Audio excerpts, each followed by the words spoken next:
তাবলিগ জামায়াতের দুই গ্রুপের সংঘর্ষে ৩ জন নিহত। টঙ্গীতে সভা সমাবেশ নিষিদ্ধ, মাঠ ছেড়ে দেওয়ার ঘোষণা সাতপন্থীদের। আওয়ামী লীগের বিচারের আগে কোনো নির্বাচন হবে না বলছে জাতীয় নাগরিক কমিটি। শেখ হাসিনাকে ফেরাতে সরকারের প্রতি আহ্বান। 10 ট্রাক অস্ত্র চোরাচালান মামলায় মৃত্যুদণ্ড থেকে সাবেক স্বরাষ্ট্র প্রতিমন্ত্রী লুৎফুজ্জামান বাবর সহ 6 জন খালাস। উলফা নেতা পরেশ বড়ুয়ার যাবজ্জীবন। এবং যশোর সীমান্ত থেকে 2 যুবকের লাশ উদ্ধার, মরদেহে একাধিক ক্ষতচিহ্ন, পিটিয়ে হত্যা করেছে বিএসএফ দাবি পরিবারের।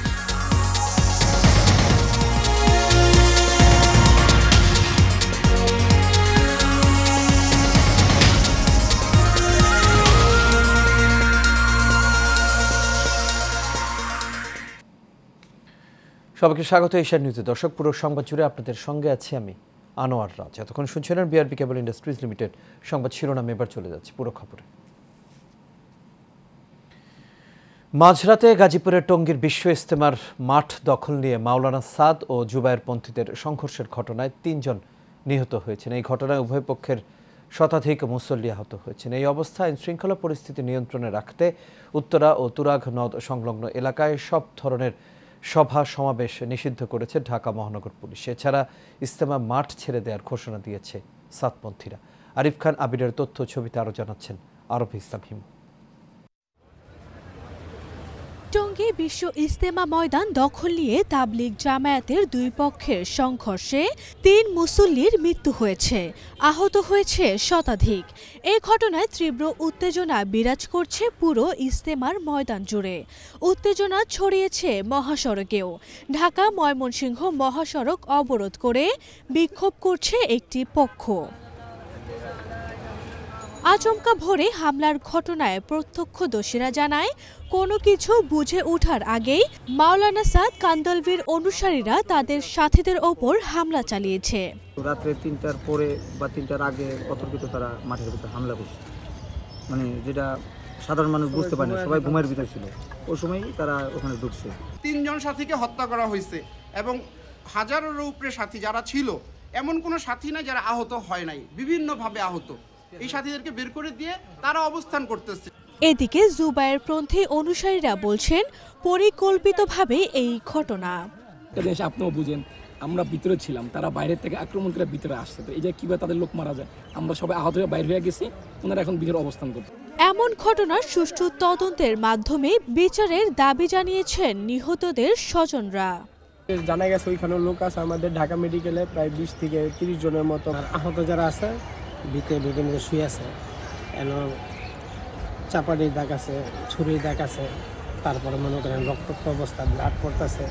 যারা ওনাকে হত্যা করেছে বা যেই বিষয়টা নিয়ে উনি নিহত হয়েছেন তার সুস্থ তদন্ত আমি কামনা করছি।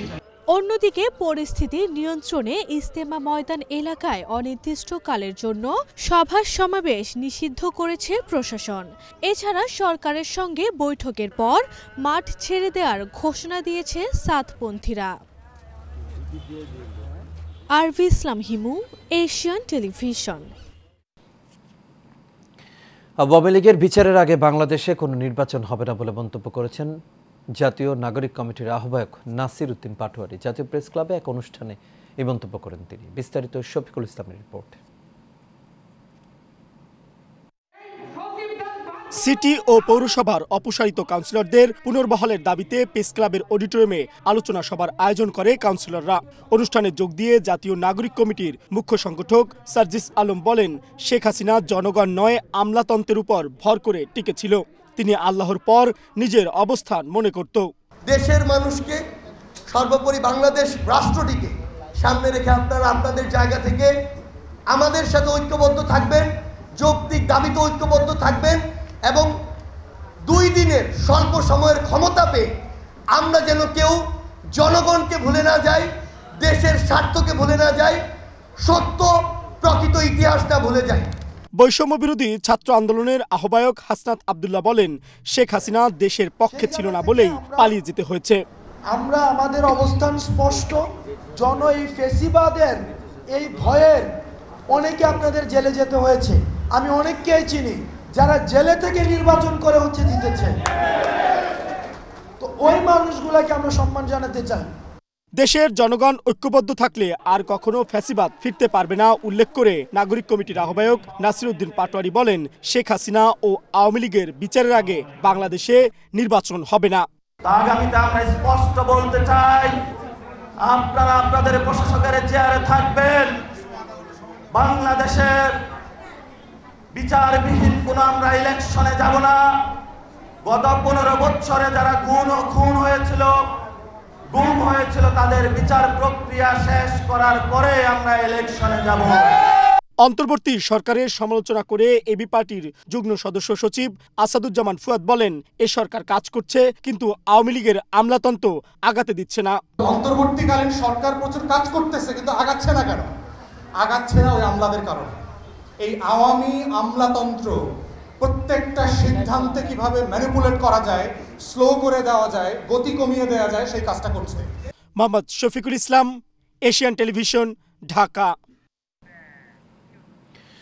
প্রতিবেশী রাষ্ট্র ভারত নিজেদের প্রভু মনে করে বলে মন্তব্য করেছেন বিএনপির জ্যেষ্ঠ যুগ্ম মহাসচিব রুহুল কবির রিজভী। ভারতীয় পণ্য বর্জনের ডাকে আয়োজিত এক অনুষ্ঠানে এই কথা বলেন তিনি। এই সময় জাতীয় প্রেস ক্লাবে ভারতীয় আগ্রাসনের বিরুদ্ধে আয়োজিত একটি অনুষ্ঠানে বিএনপির স্থায়ী কমিটির সদস্য অধ্যাপক ডক্টর AZM জাহিদ বলেন, গত 17 বছর ভারতকে শুধু দিয়ে গেছে বাংলাদেশ। কাউসার আহমেদের রিপোর্টে বিস্তারিত।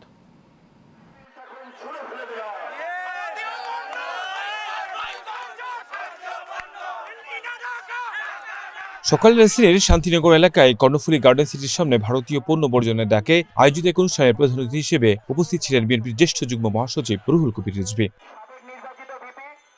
এ সময় বিজয় দিবস নিয়ে ভারতের প্রধানমন্ত্রীর করা মন্তব্যের কড়া সমালোচনা করে বিএনপির এই নেতা বলেন, বাংলাদেশের স্বাধীনতা মুক্তিযুদ্ধ ও মুক্তিযোদ্ধাকে অবজ্ঞা করেছেন তিনি। যুদ্ধ করে আমরা যে দেশটিকে রক্ষা পেয়েছি, এই দেশটিকে তারা মনে করে যে এটা চিরদিন আমাদের গোলাম হয়ে থাকবে, অনুগত হয়ে থাকবে। আমি ভারতের দিল্লির নীতি নির্ধারকদেরকে বলি, আপনারা যদি বাংলাদেশের স্বাধীনতা সার্বভৌমত্ব বিশ্বাস করেন, তাহলে আপনার ভারত থেকে বাংলাদেশের বিরুদ্ধে এত অপপ্রচার কেন? এদিকে জাতীয় প্রেস ক্লাবের সামনে ভারতীয় আগ্রাসন রুখে দিতে প্রতিবাদ সমাবেশে প্রধান অতিথির বক্তব্যে বিএনপির স্থায়ী কমিটির সদস্য অধ্যাপক ডক্টর AZM জাহিদ বলেন, ভারতের প্রধানমন্ত্রী টুইটের মাধ্যমে যে মনোভাব প্রকাশ করেছেন সেটি বাংলাদেশের স্বাধীনতা সার্বভৌমত্বকে প্রশ্নবিদ্ধ করেছে, যে ষড়যন্ত্র রেস করছে হয়েছিল। 16 ডিসেম্বরে টুইট করেছে, সেটি সত্যিকার অর্থে বাংলাদেশের অস্তিত্ব, বাংলাদেশের স্বাধীনতা এবং সার্বভৌমত্ব নিয়ে উনি প্রশ্ন তুলেছেন।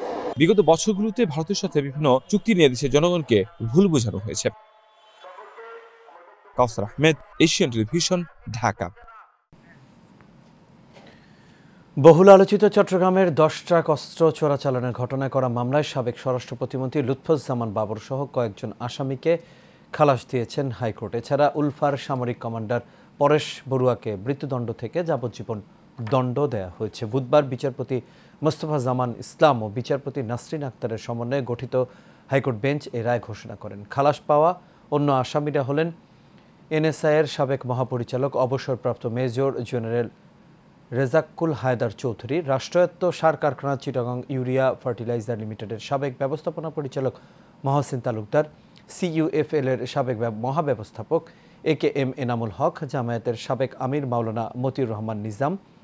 বিচারিক আদালতের রায়ের পর 2014 সালের 6 ফেব্রুয়ারি রায়সহ মামলার নথিপত্র হাইকোর্টের ডেথ রেফারেন্স শাখায় পৌঁছে, যা ডেথ রেফারেন্স মামলা হিসেবে নথিভুক্ত হয়।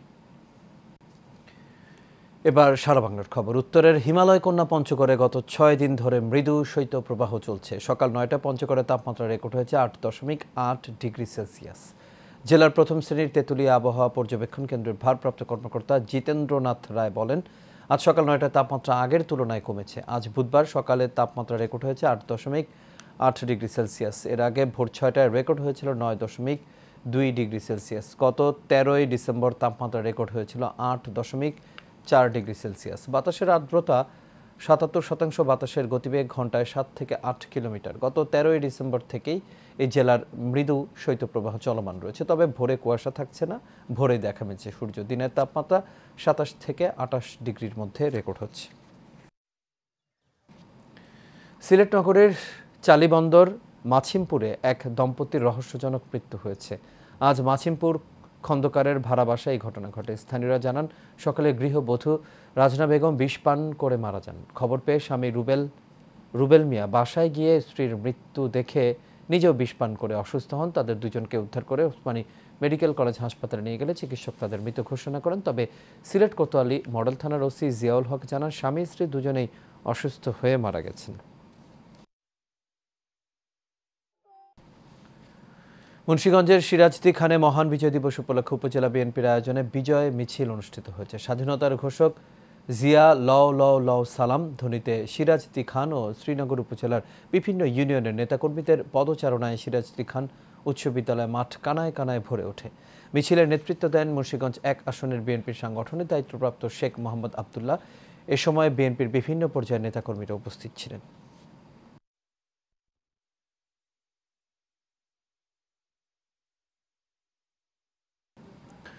প্রকাশিত সংবাদের প্রতিবাদ জানিয়ে সংবাদ সম্মেলন করেছে মিরপুর বিএনপির ২ নেতা। ৮ নম্বর ওয়ার্ড বিএনপির সাধারণ সম্পাদক মোহাম্মদ জাকির হোসেন ও শাহ আলী থানা বিএনপির সাবেক যুগ্ম সাধারণ সম্পাদক মোহাম্মদ বাদশাহ খান এই সংবাদ সম্মেলন করেন। এ সময় তারা বলেন, একটি কুচক্রী মহল স্বার্থ হাসিলে তাদের বিরুদ্ধে মিথ্যা ও ভুল তথ্য দিয়ে একটি জাতীয় দৈনিক পত্রিকা মিথ্যা সংবাদ প্রকাশ করে। এ বিষয়ে তদন্ত করে ব্যবস্থা নেওয়ার দাবি জানান তারা।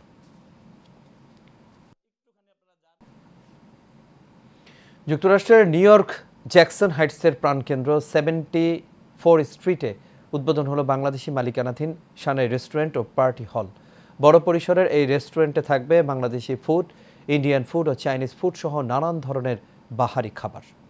উদ্বোধনের সময় কমিউনিটির বিশিষ্ট ব্যক্তিবর্গ, মিডিয়া কর্মী, জ্যাকসন হাইটসে ব্যবসা করা বিভিন্ন দেশের ব্যবসায়ী প্রতিনিধি সহ আমন্ত্রিত হয়ে এসেছিলেন বিভিন্ন ব্যবসায়ী সংগঠনের বিশিষ্ট ব্যক্তিবর্গ। সানাইয়ের ম্যানেজিং পার্টনাররা বলেন, সানাই রেস্টুরেন্ট যদি ভালোভাবে পরিচালনা করা যায় তাহলে আরও শাখা বাড়ানোর পরিকল্পনা করবেন তারা। সানাই রেস্টুরেন্ট প্রতিদিন সকাল ৮টা থেকে রাত ১২টা পর্যন্ত খোলা থাকবে বলে জানান তারা। ম্যানেজিং পার্টনাররা হলেন রণজিৎ দেব, গোপাল সাহা, শামসুন্নাহার রিমি ও Farzana Alam.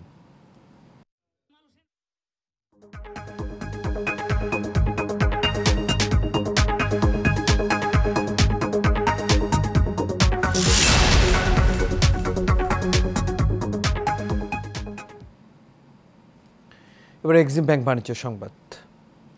United I gas ডিস্ট্রিবিউটরদের নিয়ে আয়োজন করেছে business partners meet towards the breakthrough be the number 1। প্রতিপাদ্যে united Aygaz LPG limited সকল ডিস্ট্রিবিউটরদের নিয়ে ঢাকার ইন্টারকন্টিনেন্টাল হোটেলে বার্ষিক বিজনেস পার্টনার্স মিট আয়োজন করে United Aygaz LPG limited, I group Bangladesh এবং আই গ্যাস তুরস্কের একটি যৌথ উদ্যোগ। এতে বক্তব্য রাখেন সিইও আরজুমান্ত পোলাত।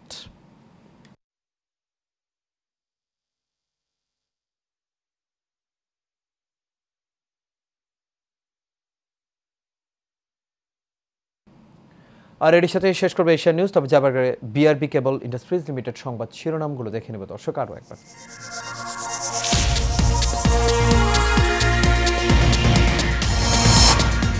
তাবলিগ জামায়াতের 2 গ্রুপের সংঘর্ষে 3 জন নিহত। টঙ্গীতে সভা সমাবেশ নিষিদ্ধ। মাঠ ছেড়ে দেওয়ার ঘোষণা সাতপন্থীদের।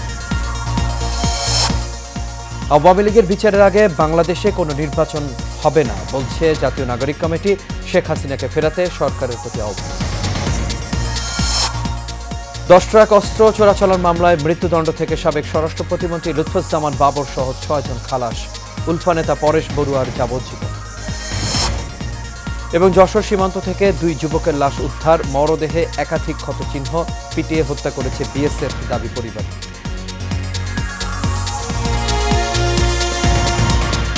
দর্শক, এই ছিল আমাদের এখনকার আয়োজন। আমাদের পরবর্তী সংবাদ দেখার আমন্ত্রণ রইল। সবাইকে